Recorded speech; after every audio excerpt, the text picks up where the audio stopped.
यह आलसी लोगों के लिए नरक है, जहां लाखों लोगों को सजा के रूप में विशाल रोलर कोस्टर पर लगातार दौड़ना पड़ता है, क्योंकि अगर वे रुकते हैं तो वे नष्ट हो जाएंगे और अगर वे पानी में कूदते हैं तो वे मछलियों का भोजन बन जाएंगे। यह व्यक्ति एक फायर फाइटर है।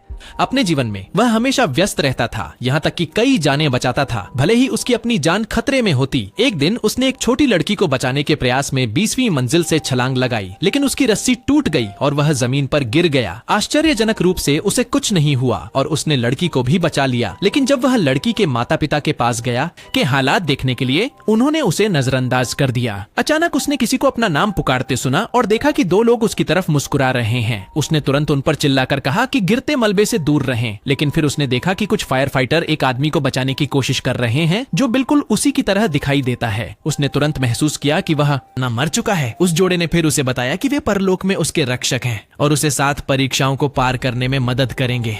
न्याय। और क्योंकि वह एक महान काम करते हुए मरे, इसलिए यह उनके लिए आसान होगा। लेकिन इससे पहले कि वह आदमी यह सब समझ पाता, उसका शरीर हवा में तैरने लगा और वह विशाल पोर्टल में खिंच गया। वह आदमी आखिरकार परलोक में पहुंच गया। नर्क की रानी ने उसे मुस्कान के साथ स्वागत किया। रानी उस आदमी की जीवन काल की अच्छाई को देखकर गर्वित हुई। उसने आदमी से पूछा, तुम इतना मेहनत क्यों करते हो? आदमी ने जवाब दिया, यह सब इसलिए क्योंकि पैसों। नर्क की रानी की मुस्कान तुरंत गायब हो गई, क्योंकि नर्क में पैसे पर विश्वास करना बड़ा पाप है। नर्क की रानी ने उस व्यक्ति को सजा देने के लिए मृत्यु के रोलर कोस्टर में जाने का आदेश दिया। यह देखकर नर्क के दूत ने जल्दी से बेड़ा खींचा और फिर दैवीय दर्पण बुलाकर रानी नर्क से उस व्यक्ति का जीवन फिर से देखने का अनुरोध किया। पता चला कि उस व्यक्ति के जीवन में 5 नौकरियां थीं। हर दिन काम के बाद वह रेस्तरां में वेटर के रूप में काम करने जाता था। सप्ताहांत में वह सामान्य पहुंचाएगा, बाथरूम साफ करेगा और यहाँ तक कि ड्राइवर के रूप में भी काम करेगा। वह अपनी माँ और स्कूल में पढ़ रहे छोटे भाई के लिए बहुत मेहनत करता था। उस आदमी से रानी नरक बहुत प्रभावित हुई, जिससे आखिरकार उन्होंने उसे आजाद कर दिया।